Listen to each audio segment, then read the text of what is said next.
Welcome back to city news. Janasena party ఆవిర్భావ దినోత్సవ వేడుకలను తెనాలి జనసేన పార్టీ కార్యాలయంలో నిర్వహించారు. Janasena party PSC chairman Nadendla Manohar party నాయకులతో కార్యకర్తలతో కలిసి పార్టీ జెండా ఆవిష్కరణ చేశారు. ఈ సందర్భంగా ఆయన మాట్లాడుతూ రాజకీయాలలో సామాన్యుడి గళం కోసం ఎవరూ ముందుకు రాని సమయంలో పవన్ కళ్యాణ్ ముందుకు వచ్చి 2014లో జనసేన పార్టీ స్థాపించడం జరిగిందన్నారు. నాటి నుండి మిగిలిన రాజకీయ పార్టీలకు ఏమాత్రం తగ్గకుండా ఎన్ని ఒడిదుడుకులు ఎదురైనా వెనకడుగు వేయకుండా పార్టీని బలోపేతం చేసుకుంటూ ముందుకు సాగుతున్నారని చెప్పారు. రానున్న రోజుల్లో పొత్తు ధర్మాన్ని కాపాడుకుంటూ బాధ్యతగా ఎన్నికల్లో పనిచేయాల్సిన అవసరం ఉందన్నారు. భవిష్యత్తులో టీడీపీ, జనసేన, బీజేపీ కలిసి ఒక మంచి ప్రభుత్వాన్ని ఆంధ్రప్రదేశ్లో ఏర్పాటు చేయనుందని నాదెండ్ల మనోహర్ పేర్కొన్నారు. కార్యక్రమంలో జనసేన పార్టీ నాయకులు, కార్యకర్తలు పాల్గొన్నారు. 2014 నుంచి జరిగిన ఈ ప్రస్థానం, ఆ రోజు పవన్ కళ్యాణ్ గారు రాష్ట్రం విడిపోయిన సందర్భంగా తెలుగు జాతి కోసం భావితరాలకి ఒక ఆదర్శవంతంగా నిలబడాలి, విలువలతో కూడిన రాజకీయాలు చేయాలి, సామాన్యుడి గలం కోసం ఎవరు ముందుకు రావడం లేదు, రాష్ట్రానికి రావాల్సిన మన వనరులు కానీ మన సరిహద్దుల్లో ఉన్న మన అంశాలపైన పోరాటం చేసుకుంటున్నాం తప్ప రాజకీయ కోణంలో చూసి సగటు మానవుడు కుటుంబంలో మాత్రం మార్పు రాకుండా రాజకీయ నాయకులు స్వార్థాల కోసం చేస్తున్న ఆలోచనతోటి ఆయన ఆ రోజు కులాలకు అతీతంగా, మతాలకు అతీతంగా, ప్రాంతాలకు అతీతంగా చక్కటి సిద్ధాంతాలు ఆ రోజున ఆలోచించి జనసేన పార్టీని స్థాపించారు. ఆ రోజు నుంచి ఈ రోజు వరకు క్షేత్రస్థాయిలో చాలా అద్భుతంగా మా జన సైనికులు, వీర మహిళలు పార్టీ అధ్యక్షులు పవన్ కళ్యాణ్ గారి పిలుపు మేరకు ప్రతి సందర్భంలో కూడా పార్టీ కోసం పనిచేసుకుంటూ ఏ మాత్రం కూడా ఇతర పార్టీలతోటి తగ్గకుండా దశాబ్దాల తరంగా ఉన్న కొన్ని పార్టీల్ని ఎదుర్కోవడంలో వెనకడుగు వేయకుండా నిలబడి పోరాటం చేసుకుంటూనే వచ్చారు. స్థానిక సంస్థల ఎన్నికల్లో కానివ్వండి, 2019లో సార్వత్రిక ఎన్నికలు కానివ్వండి, ఈ ఎన్నికల్లో మరొకసారి సిద్ధమవుతున్న సందర్భంగా భారీ స్థాయిలో సభ ఏర్పాటు చేసుకుంటే సమయం సరిపోదనే ఉద్దేశంతో పార్టీ అధ్యక్షులు పవన్ కళ్యాణ్ గారు ఏ నియోజకవర్గంలో ఆ నియోజకవర్గం కార్యక్రమాలు చేయమని పిలిపించినందుకు ఈరోజు తెనాలి నియోజకవర్గంలో మీ అందరం కూడా గర్వపడుతూ రాబోయే రోజుల్లో పొత్తు ధర్మాన్ని పాటించుకుని తెలుగుదేశం పార్టీ, భారతీయ జనతా పార్టీతో కలిసి మా ప్రయాణం సాగుతోంది కాబట్టి ప్రతి జన సైనికుడికి, వీర మహిళకి, ప్రతి పార్టీ నాయకుడికి అదొక బాధ్యతగా పార్టీ సంస్థాగతంగా మనం బలోపేతం అవ్వాలి, క్షేత్రస్థాయిలో మనం నిలబడాలి, ఎన్నికల బరిలో రాబోయే రోజుల్లో కూడా మనం ఇదే పందాతోటి ముందుకెళ్లాలనే ఆలోచన మీ అందరిలో రావాలనే ఉద్దేశంతో మనం తీసుకున్న ఈ కీలక నిర్ణయాలని మీరందరూ కూడా జాగ్రత్తగా సమన్వయపరుచుకుంటూ, ఇరు పార్టీల నాయకులను కూడా మీరు సమన్వయపరుచుకుంటూ దేశానికి నరేంద్ర మోడీ గారి నాయకత్వం ఏ విధంగా అవసరమో భారతీయ జనతా పార్టీతోటి అంతే అవసరం అనే భావనతోటి పవన్ కళ్యాణ్ గారు ఆ రోజున కష్టపడి పొత్తుని ఆ రోజు ఈ విధంగా తీసుకురావడం ముందుకి మనందరం కూడా ఆలోచించి ఒక బాధ్యతగా మనం ఈ ఎన్నికల్లో మన ప్రాంతాల వారిగా, మన నియోజకవర్గాల వారిగా మనం పనిచేసుకుంటున్నప్పుడు స్థానిక సమస్యలపైన స్పందించి మన పార్టీకి మరింత మంచి పేరు వచ్చేటట్టు మనం కూడా తెలుగుదేశం పార్టీతోటి, భారతీయ జనతా పార్టీతోటి కలిసి ఈ ప్రయాణం చాలా జాగ్రత్తగా, బాధ్యతగా చేయాలని ఈ సందర్భంగా కోరుకుంటూ భవిష్యత్తులో తప్పకుండా యువతకు ప్రధానంగా చక్కటి ఉద్యోగ అవకాశాలు, మహిళలకు భద్రత, రక్షణ, అదేవిధంగా రైతుకి అందించాల్సిన సహాయం, మన రాష్ట్రానికి రావాల్సిన పెట్టుబడులు, ఉపాధి అవకాశాలు, వీటిపైనే ప్రధానంగా దృష్టి సారించి ఒక గర్వపడే విధంగా ఆంధ్రప్రదేశ్ని ఒక మంచి ప్రభుత్వం ఏర్పాటు చేసుకుని మనం ముందుకెళ్దామని ఈ సందర్భంగా మీ అందరికీ కూడా నేను పిలుపునిస్తున్నాను. తెనాలి మండలం సోమసుందరపాలెంలో ఏర్పాటు చేసిన టీడీపీ కార్యాలయాన్ని గురువారం ప్రారంభించారు. గుంటూరు పార్లమెంట్ టీడీపీ అభ్యర్థి పెమసాని చంద్రశేఖర్ ముఖ్య అతిథులుగా పాల్గొని కార్యాలయాన్ని ప్రారంభించారు. ఈ సందర్భంగా నాయకులు ఆయనకు ఘన స్వాగతం పలికారు. పెద్ద ఎత్తున టీడీపీ నాయకులు, కార్యకర్తలు పాల్గొన్నారు. కార్యక్రమంలో కేసన కోటేశ్వరరావు, శంకర్, అర్జున్, వాకా శ్రీను, స్థానకబాబు, చలమయ్య, హనుమంతరావు, మనోజ్, ప్రసాద్, కోటేశ్వరరావు, వీరయ్య, సుబ్రహ్మణ్యం, వెంకట్రావు, అంజయ్య, అచ్యుతరామయ్య, నాని, పిచ్చయ్య, సీతారాం తదితరులు పాల్గొన్నారు.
తెనాలి ప్రచార కార్యక్రమంలో భాగంగా అత్తోట నుంచి కొల్లిపర వెళ్లే దారిలో కేవలం 10 నిమిషాల వ్యవధిలో 25 నుంచి 30 భారీ ట్రక్కుల్లో తరలిస్తున్న అక్రమ ఇసుక రవాణాను డాక్టర్ పెమసాని చంద్రశేఖర్ గుర్తించారు. ఆ ట్రక్కులు ఎక్కడికి వెళ్తున్నాయని ప్రశ్నించగా డ్రైవర్లు నోళ్లు మెదపలేకపోయారు. ఈ సందర్భంగా డాక్టర్ చంద్రశేఖర్ నాదెండ్ల మనోహర్ మాట్లాడుతూ పట్టపగలే అక్రమంగా తరలిస్తున్న ఈ ఇసుక ట్రక్కులకు అనుమతులు ఉన్నాయా, అర్ధరాత్రి తవ్వకాలకు పర్మిషన్లు ఎవరు ఇచ్చారో చూపాలని డిమాండ్ చేశారు. ఈ ప్రభుత్వ దుర్మార్గపు పాలన ఈ విధంగా ఉందని తరలిస్తున్న ట్రక్కులతో పాటు రోడ్డు ప్రక్కనే నిల్వ ఉంచిన వేల టన్నుల ఇసుక రాశులను పెమసాని చూపిస్తూ ప్రశ్నించారు. ఇలాంటి ప్రభుత్వానికి ఎలా బుద్ధి చెప్పాలో ప్రజలే నిర్ణయించుకోవాలని ఆయన ప్రజలకు సూచించారు. అలాగే స్థానిక గ్రామస్తులు మాట్లాడుతూ పగలు రాత్రి కలిపి ప్రతిరోజు 1000కి పైగా ట్రక్కులతో ఇసుకను తరలిస్తున్నారని వివరాలు తెలిపారు. తాము ఎన్నిసార్లు ఫిర్యాదు చేసినా అధికారులు పట్టించుకోవడం లేదని వాపోయారు. ప్రకృతి అందరికీ సంబంధించింది. కొంతమంది వ్యక్తులు ఏ విధంగా అన్యాయంగా దోచుకుంటున్నారనే దానికి ఇది నిదర్శనం. అయినా మీరు ఓట్లేస్తారంటే ఆలోచించుకోండి. కొల్లిపర మండలంలో ఉన్నాం. కృష్ణానది తీరాన వీళ్ళు దోచేస్తున్న ఇసుక తీసుకొచ్చి ఇక్కడ స్టాక్ పైలింగ్ చేసి ఈ విధంగా కొండలు ఏర్పాటు చేసుకున్నారు. ఎన్నికల కోడ్ వచ్చే లోపు సుమారు రోజుకి 1000 లారీలు పోతున్నాయని చెప్తున్నారు. ఆ టిప్పర్లు కూడా ఒక్కోటి 35 టన్నులు 36 టన్నులు ఇసుకేసుకుని భయంకరమైన పరిస్థితుల్లో రోడ్లన్నీ సర్వనాశనం చేశారు. ఎవరు వాళ్ళని ప్రశ్నించే పరిస్థితి లేదు. ప్రజలు అర్థం చేసుకోవాలి ఎంత దుర్మార్గంగా వీళ్ళు మన వనరుల్ని దోచుకుని కేవలం వాళ్ళ కుటుంబానికి ఉపయోగపడే విధంగా వాళ్ళ ఆస్తులు పెంచుకునే విధంగా వీళ్ళు ఏ విధంగా దోచుకుంటున్నారు. ఇప్పుడే చంద్రశేఖర్ గారు చెప్పినట్టు అసలు వెనక కొండలలాగా తయారు చేసి పెట్టి రేపటి నుంచి ఇక్కడి నుంచి మళ్ళీ తరలించుకోవడానికి వీళ్ళ ప్రయత్నం. టిప్పర్లు చూడండి ఎట్లా పోతున్నాయి ఒక్కోటి. అసలు మరీ మామూలుగా లేదు వీళ్ళ విధ్వంసం. దీన్ని ప్రజలు అర్థం చేసుకోవాలి. పట్టణంలో శానిటేషన్ సమస్యల పరిష్కారానికి కృషి చేస్తున్నట్లు చైర్పర్సన్ తాడిబోయిన రాధిక తెలిపారు. వార్డు పర్యటనలో భాగంగా పట్టణ 14వ వార్డులో చైర్పర్సన్ తాడిబోయిన రాధిక 3వ రోజు పర్యటించారు. వార్డులోని శానిటేషన్ పనులను పరిశీలించారు.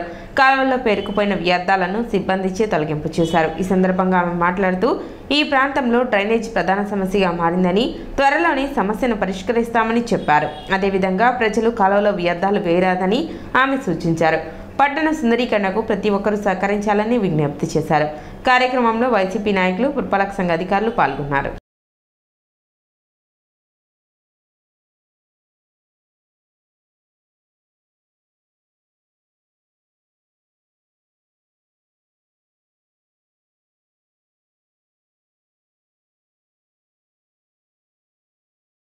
నలభై వార్డులో భాగంగా ఈ రోజున 3వ రోజు 14వ వార్డుకు రావడం జరిగింది.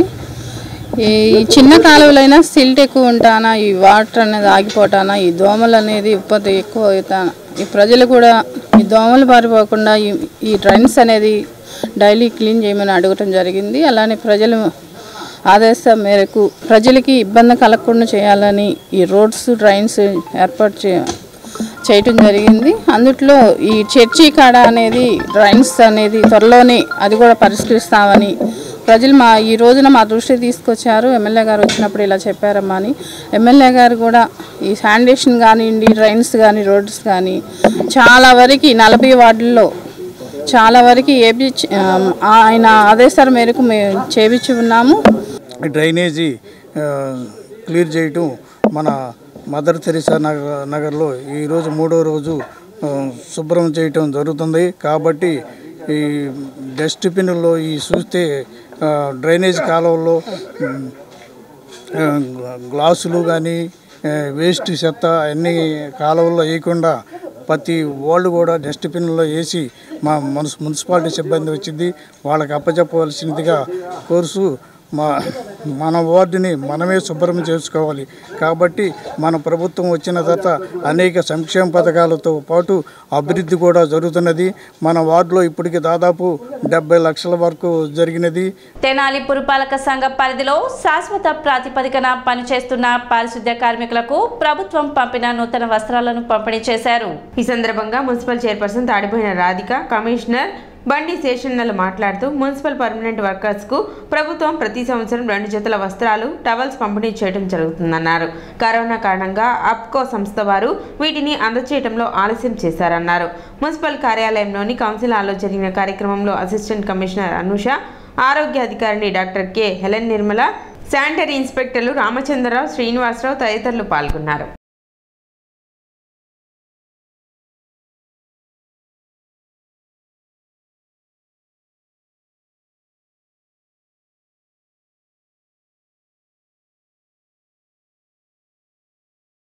మున్సిపాలిటీలో regular workers, sanitizer staff, engineering staff, office staff వాళ్ళందరికీ కూడా ప్రతి ఏడాది బట్టలు, చెప్పులు, సోపులు, ఆయిల్స్ ఇలాంటివన్నీ ఇవ్వడం సాంప్రదాయం.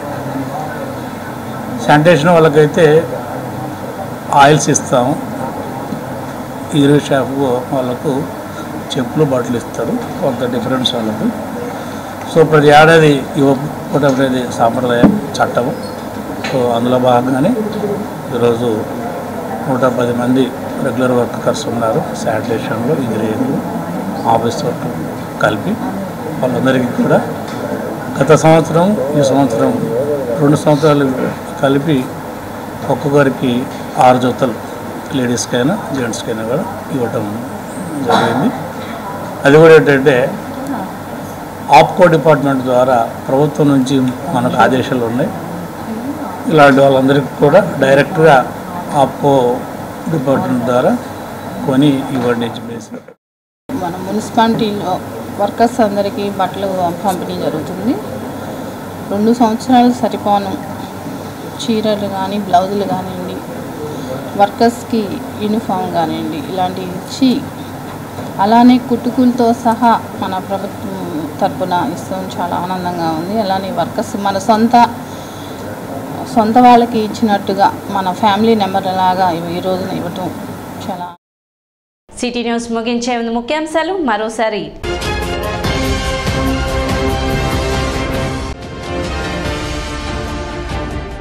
4-5 వార్డుల్లో జరిగిన తెలుగు జన చైతన్య యాత్ర. నాదెండ్ల మనోహర్తో కలిసి ప్రచారంలో పాల్గొన్న పెమ్మసాని చంద్రశేఖర్.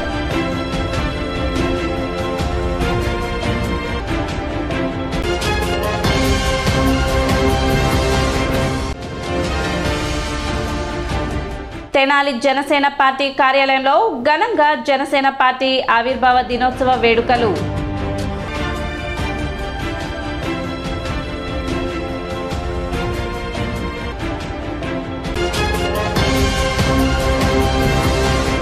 సిటీ న్యూస్ ఇంతటితో సమాప్తం. నమస్కారం.